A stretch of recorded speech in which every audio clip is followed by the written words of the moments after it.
From the outside, I had everything: the beautiful home in a great neighborhood, the stable marriage, the financial security, the life that everyone said I should be grateful for, the life that looked perfect in every photo, at every dinner party, in every conversation with friends and family. And yet, I made the choice to walk away from all of it.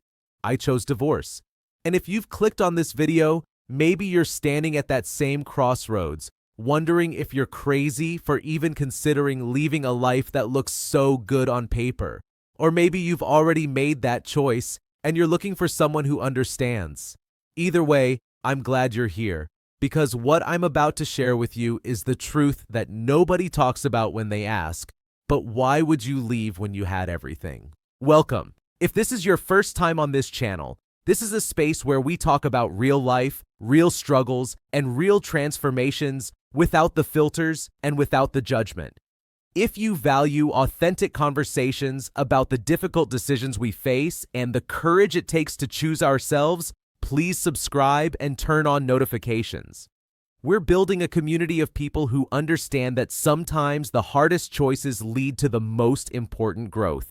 Let me start by painting you a clear picture of what everything looked like in my life before divorce. I had a marriage that was 15 years strong, at least by the calendar. We had built a life together that included a home we'd carefully chosen and decorated, financial stability that meant we didn't worry about bills, vacations that our friends envied, and a social circle that viewed us as the stable couple, the ones who had it figured out. We didn't fight constantly. There was no dramatic betrayal or explosive incident that everyone could point to and say, "Oh, that's why they split up." We were polite, we were functional, we were roommates who happened to share a last name and a mortgage. And that was exactly the problem. Somewhere along the way, in building this life that looked so perfect, we had stopped building a relationship. We had confused the appearance of success with actual fulfillment. We had traded intimacy for comfort, passion for routine, and genuine connection for peaceful coexistence. I remember the exact moment when I realized this. We were at a dinner party, and someone asked us how we made our marriage work so well. My spouse gave all the right answers about communication and compromise, and everyone nodded approvingly, and I sat there smiling, knowing that we hadn't had a meaningful conversation in months. We hadn't laughed together, really laughed, in even longer. We existed in parallel lives that occasionally intersected for logistics and obligations. The decision to pursue divorce didn't happen overnight. It was a slow awakening that took place over years, if I'm being completely honest. It started with small questions I tried to ignore. Is this all there is? Is it selfish to want more than just comfortable? Am I ungrateful for not being satisfied with a life that so many people would be happy to have? I told myself I was going through a phase. I threw myself into work, into hobbies, into staying busy enough that I didn't have time to sit with the growing emptiness. I read self-help books. I tried to manufacture feelings that had naturally faded. I suggested couples therapy, and we went, but we approached it like another task to check off the list rather than a genuine attempt to reconnect. What I've learned, and what I want you to understand if you're in a similar situation, is that having everything means absolutely nothing if you don't have yourself. I had lost myself somewhere in the process of building this supposedly perfect life. I had compromised and accommodated and adjusted until I no longer recognized the person looking back at me in the mirror. I had stopped pursuing the things that made me feel alive because they didn't fit into our carefully constructed routine. I had silenced my own voice because keeping the peace seemed more important than expressing my truth. I had become a supporting character in my own life story. The moment I actually said the words, "I want a divorce," out loud was terrifying. Not because I didn't mean it, but because I knew exactly what would follow. I knew that people would be shocked. I knew that family members would be disappointed. I knew that friends would take sides or distance themselves entirely. I knew that I would be seen as the one who destroyed a good thing, the one who couldn't just be satisfied, the one who was selfish enough to prioritize personal happiness over stability, and you know what? All of those things happened exactly as I predicted. The initial reactions from people in our lives ranged from disbelief to judgment to outright anger. "But you two seemed so happy," they said, as if the performance we'd been giving was the same as actual happiness. "What about everything you've built together?" they asked, as if the house and the bank account were more important than two people who had become strangers. "Have you really tried everything?" they questioned, as if years of trying to force something that was fundamentally broken wasn't enough effort. "You're making a huge mistake," they warned, as if staying in a relationship where I was slowly disappearing was somehow the safer choice. The hardest conversations were with family. My parents, who had been married for 40 years, couldn't understand why I would walk away from what they saw as a perfectly good marriage. They came from a generation where you stayed together no matter what, where personal fulfillment took a backseat to commitment and obligation. My siblings were divided, some supportive, others skeptical. Extended family whispered behind closed hands at gatherings, and I could feel their eyes on me, judging, questioning, wondering what was wrong with me, that I couldn't just be happy with what I had. The practical realities of divorce hit hard and fast. Dividing assets that we'd spent years accumulating felt like dissecting our entire adult lives. Every piece of furniture, every bank account, every shared possession became a negotiation or a reminder of what we were dismantling. I moved out of the home I loved into a much smaller apartment that I could afford on my single income. The financial hit was significant. There's no sugarcoating that. My lifestyle changed dramatically. The vacations stopped. The discretionary spending disappeared. I learned to budget in ways I hadn't had to in years. And through all of it, a small voice in my head kept asking, "Are you sure this is worth it?" The answer, even on the hardest days, was yes. Because here's what nobody tells you about leaving a life that looks perfect but feels empty. The relief is almost immediate. Yes, there's grief. Yes, there's fear. Yes, there's uncertainty about the future. But underneath all of that is this incredible sense of lightness, of possibility, of finally being able to breathe fully for the first time in years. I started sleeping better almost immediately, even in my unfamiliar new apartment. The knot of tension I'd been carrying in my chest for years began to loosen. I stopped feeling like I was constantly performing or walking on eggshells or suppressing parts of myself to maintain an illusion. The first few months of separation were a roller coaster of emotions. Some days I felt empowered and liberated and certain that I'd made the right choice. Other days I was overwhelmed with doubt, wondering if I'd destroyed something that could have been fixed, if I'd given up too easily, if I'd made the biggest mistake of my life. I cried more than I expected to, not necessarily because I missed my ex-spouse, but because I was grieving the future I thought we'd have, the life I'd envisioned, the version of myself who believed that checking all the right boxes would lead to happiness. But I also started discovering parts of myself that had been dormant for years. I remembered that I used to love painting, something I'd stopped doing because it was messy and time-consuming and didn't fit into our organized lifestyle. I set up a small corner of my apartment as an art space and started painting again, badly at first, but with joy. I reconnected with friends I drifted away from because they didn't fit into the couple-oriented social circle we'd cultivated. I started saying yes to invitations and opportunities that the old version of me would have declined because they weren't practical or didn't align with the image we were maintaining. I also started going to therapy, not couples therapy this time, but individual therapy focused on understanding myself, my patterns, my needs, and my path forward. This was perhaps the most valuable investment I made in my post-divorce life. Through therapy, I began to understand that my marriage hadn't failed because either of us was a bad person. It had ended because we had grown in different directions, because we had different visions for what life should be, because we had confused companionship with true partnership. I learned that recognizing incompatibility and choosing to end a marriage doesn't make you a failure. It makes you honest. One of the most surprising aspects of divorce was discovering who my real friends were. Some people I thought would stand by me disappeared almost immediately, uncomfortable with my choice or loyal to my ex-spouse, or simply unable to handle the disruption to our social group. But others, sometimes people I hadn't been particularly close to, stepped forward with incredible support, understanding, and encouragement.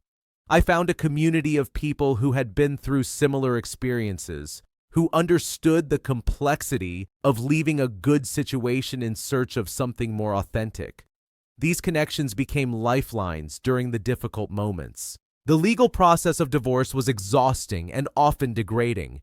Even in what was considered an amicable divorce, there were moments of conflict, frustration, and pain. Lawyers, paperwork, court dates, and the cold, transactional nature of legally ending a marriage felt brutal.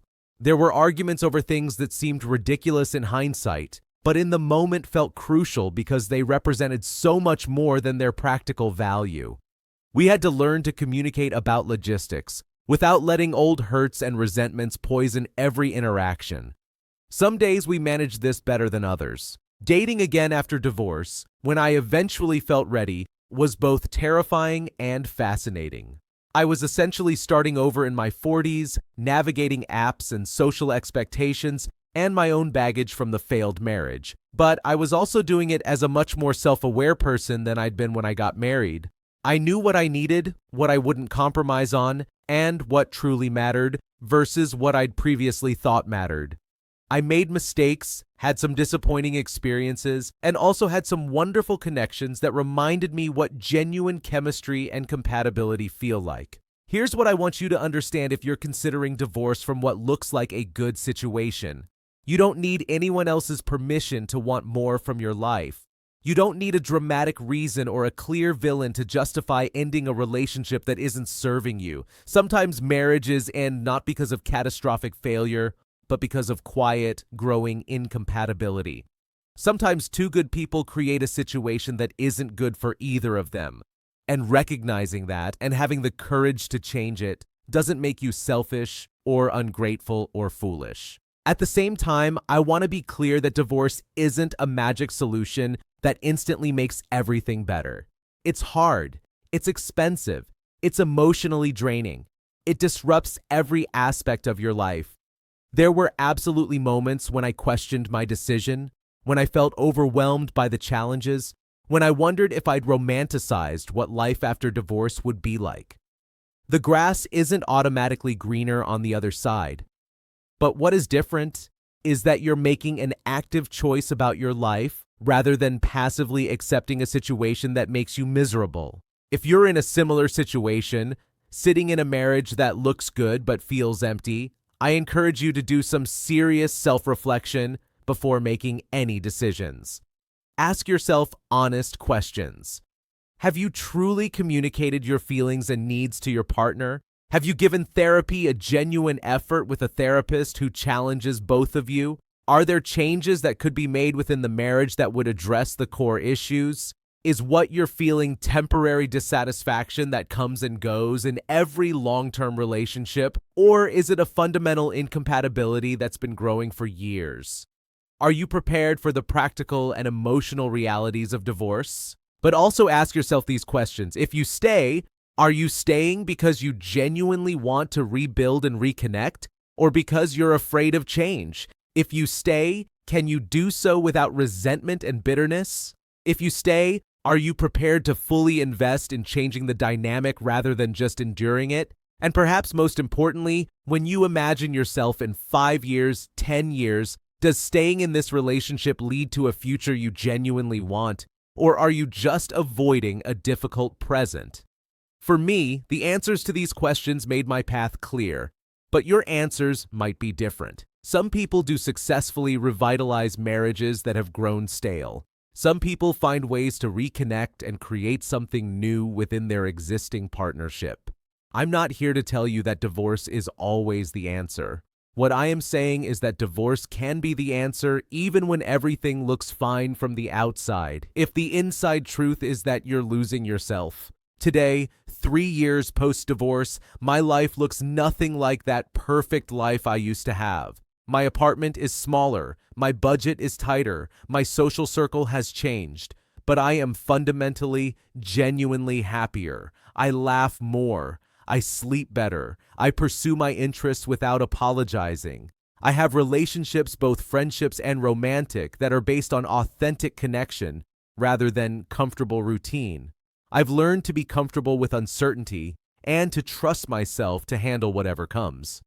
I've discovered that I'm stronger and more resilient than I gave myself credit for. I've also learned to redefine what having everything means. It's not about the size of your house or the status of your relationship or the approval of others. Having everything means having authenticity, having growth, having joy, having peace, and having the courage to build a life that's true to who you actually are rather than who you think you should be. It means waking up and recognizing yourself, feeling aligned with your choices, and moving through the world as your full self rather than a diminished version created to fit someone else's expectations. The relationship with my ex-spouse has evolved into something civil and respectful.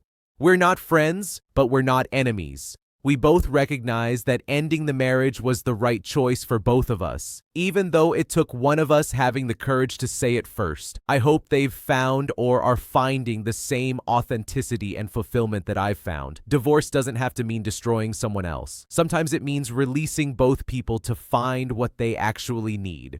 If you're going through a divorce right now, or contemplating one, or recovering from one, please know that you're not alone. The judgment and confusion from others is temporary. The financial challenges are manageable. The emotional roller coaster eventually stabilizes. And on the other side of all that difficulty is a version of yourself that you might have forgotten existed, or maybe never fully knew. That version of you is worth fighting for, even when the fight is harder than you ever imagined. I want to close by saying something that I wish someone had said to me when I was in the thick of this decision. You are allowed to change your mind about your life. You're allowed to realize that what you thought you wanted isn't actually fulfilling you. You're allowed to prioritize your well-being and authenticity. You're allowed to choose growth over comfort. And you're allowed to trust that you can handle whatever comes next, even when you can't see the full path forward. Thank you for letting me share this deeply personal story. If this resonated with you, please give this video a thumbs up. It helps other people who are struggling with similar decisions find this message when they need it most. Please share your own story in the comments if you feel comfortable. This community thrives on honest conversation and mutual support, and your experience might be exactly what someone else needs to hear today. If you want more real, unfiltered conversations about life's biggest challenges and transformations, please subscribe and turn on notifications. We're here to support each other through the messy, complicated, beautiful process of becoming who we're meant to be. Thank you for being here, for your courage, and for your willingness to consider that sometimes losing everything on paper means gaining everything that truly matters. Take care of yourself, and I'll see you in the next video.